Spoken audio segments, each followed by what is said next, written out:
Lingkod, Lord. Ala ko sa Diyos din ako eh. Sa Lord. Lord!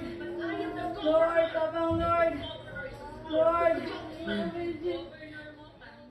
Scores of residents fled their homes in Davao City after a powerful earthquake struck southern Philippines late on Saturday, triggering evacuation orders for some areas of the country and for southwest Japanese coast because of warnings of tsunami waves of 1 meter or more. The Philippine Seismology Agency said the waves could hit the Philippines coast by midnight and continue for hours, though there were no initial reports of significant wave damage by that time. Earthquakes are common in Philippines, which lies on the Ring of Fire, a belt of volcanoes circling the Pacific Ocean that is prone to seismic activity.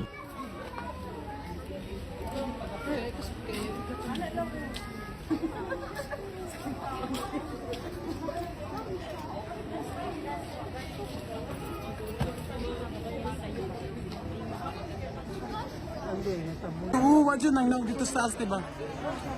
Alam, kay taas na kay sila lang. Bago na sila niya. Pagbaba kay humanit. No, issues, so issues. Issues.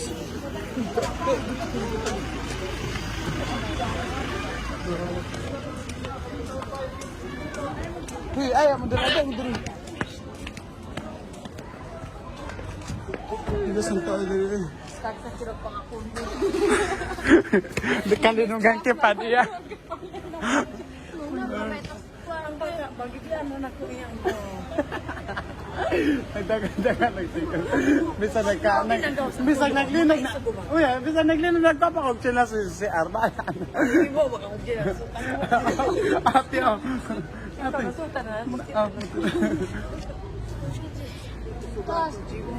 Ito, kusog kibay. Magsakag